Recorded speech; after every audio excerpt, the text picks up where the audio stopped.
Assalamualaikum warahmatullahi wabarakatuh. Kepada yang terhormat Prof. Dr. Henry Arianto, MM, dan Kak Anggriawan Oktobisono, SPD, selaku dosen dan asisten dosen pengampu mata kuliah Manajemen Perkantoran Digital, dan teman-teman semua yang terkasih. Perkenalkan, nama saya Jonathan Novamasi Daily dengan NIM 17 12 42 20 43 dari Prodi D4 Administrasi Perkantoran Digital. Di kesempatan kali ini saya akan mempresentasikan hasil dari materi yang tentang implementasi fungsi manajemen pada PT Kantor Cerdas Solusi Indo untuk memenuhi ujian akhir semester pada mata kuliah Manajemen Perkantoran Digital. Baik, di sini ada profil dari perusahaan, di mana nama perusahaannya itu PT Kantor Cerdas Solusi Indo.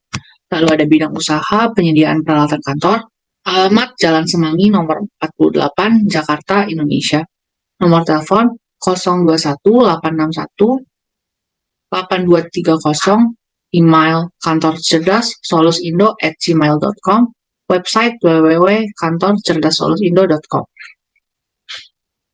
Baik, di sini ada beberapa topik yang saya akan bahas. Yang pertama ada bidang usaha, kedua visi dan misi, ketiga penerapan fungsi manajemen, keempat tata ruang kantor. Baik, topik yang pertama di sini ada bidang usaha. PT Kantor Cerdas Solusi Indo adalah perusahaan yang bergerak di bidang usaha penyediaan layanan peralatan kantor yang meliputi pertama penjualan peralatan kantor, kedua sewa peralatan kantor, ketiga perawatan dan perbaikan peralatan kantor, keempat solusi IT, dan yang terakhir konsultasi. Selanjutnya ada visi misi dari perusahaan, di mana visinya menjadi penyediaan layanan peralatan kantor terdepan dan terpercaya di Indonesia dengan komitmen untuk meningkatkan efektivitas, efisiensi, dan produktivitas kerja melalui solusi inovatif dan pelayanan prima. Dan misinya yang pertama, menyediakan peralatan kantor berkualitas tinggi dengan berbagai pilihan merek dan model yang sesuai dengan kebutuhan pelanggan. Yang kedua, memberikan layanan purna jual yang profesional dan responsif untuk memastikan kepuasan pelanggan. Yang ketiga, memberikan solusi yang efektif dan efisien untuk memenuhi kebutuhan peralatan kantor para pelanggan. Dan yang terakhir, meningkatkan kualitas hidup dan produktivitas karyawan. Baik, topik selanjutnya di sini adalah penerapan dari fungsi manajemen di PT Kantor Cerdas Solusi Indo. Yang pertama di sini ada perencanaan atau planning, di mana pertama itu ada peningkatan pelayanan dan penyediaan peralatan kantor. Sebagai indikator perencanaan ini adalah tercapainya kepuasan pelanggan dan mengembangkan serta menjadi terdepan dan atau utama dalam menyediakan jasa dalam bidang layanan penyediaan peralatan kantor di Indonesia. Yang kedua itu ada penambahan kerjasama dengan perusahaan, di mana indikator perencanaan ini adalah bertambahnya perusahaan, customer atau pembeli, khususnya di beberapa perusahaan di Indonesia.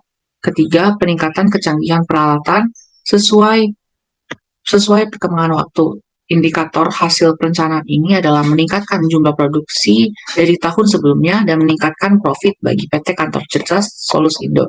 Keempat, peningkatan dan pengembangan sumber daya manusia atau karyawan. Indikator hasil yang diharapkan yaitu keterampilan karyawan yang sesuai kompetensi yang diharapkan dan menjadi lebih baik. Dan yang kelima, peningkatan disiplin kerja. Indikator hasil program ini adalah meningkatkan kedisiplinan karyawan agar meningkatkan efisiensi dan efektivitas dalam pekerjaan. Baik, selanjutnya bisa dilihat di sini ada pengorganisasian atau organizing, di mana di sini ada struktur dari organisasi PT Kantor Cerdas Solusi Indo yang terdiri dari direktur utama, lalu ada direktur operasional, manajer penjualan, lalu ada manajer marketing, manajer logistik, manajer keuangan, manajer administrasi. Dilanjutkan di bawahnya ada marketing asisten, logistik asisten, accounting asisten, administrasi asisten. Baik, yang ketiga di sini adalah pelaksanaan atau actuating. Agar tujuan PT Kantor Cerdas Solusi Indo dapat tercapai, perlu dilakukan pengembangan dan implementasi strategi penjualan dan pemasaran, pengelolaan operasional penjualan dan distribusi, pengembangan dan pelatihan sumber daya manusia, peningkatan kualitas produk dan layanan, pemanfaatan teknologi informasi, dan menetapkan indikator kinerja utama atau KPI untuk mengukur efektivitas fungsi pelaksanaan. Selain itu, PT Kantor Cerdas Solus Indo dapat memberikan program motivasi dan pemberian bonus-bonus tertentu agar dalam melaksanakan tugas pekerjaan dapat terlaksana dengan baik. Para manajer juga memberikan program motivasi dan pengarahan kerja.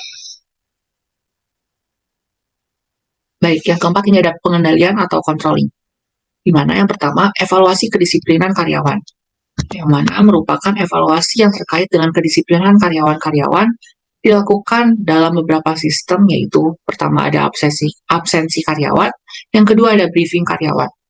Selanjutnya, yang kedua itu ada evaluasi hasil kerja karyawan, di mana evaluasi terhadap penilaian hasil kerja setiap karyawan dilakukan dengan cara menilai sampai di mana pencapaian hasil kerja seseorang karyawan.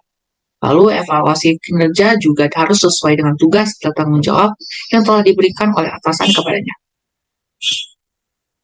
Baik, topik selanjutnya di sini ada tata ruang, di mana tata ruang kantor yang digunakan oleh PT Solusi Indo Kantor Cerdas ada itu tata ruang kantor terbuka, yang dapat meningkatkan kolaborasi dan interaksi antara anggota tim, meningkatkan kenyamanan karyawan, dan meningkatkan efisiensi dan efektivitas penggunaan ruang kerja serta meningkatkan produktivitas kerja karyawan. Bisa dilihat di sini ada sketsa dari ruang kantor yang digunakan oleh PT Cerdas Kantor Solus Indo yang terdiri dari area resepsionis, area ruang kerja, area ruang rapat, area ruang istirahat, fasilitas olahraga, area ruang pribadi, area ruang pemasaran, dan ada area ruang gudang. Berikut ini adalah daftar pustaka yang saya gunakan untuk mengerjakan presentasi ini. Baik, sekian presentasi yang dapat saya sampaikan. Kurang lebihnya mohon maaf. Assalamualaikum warahmatullahi wabarakatuh.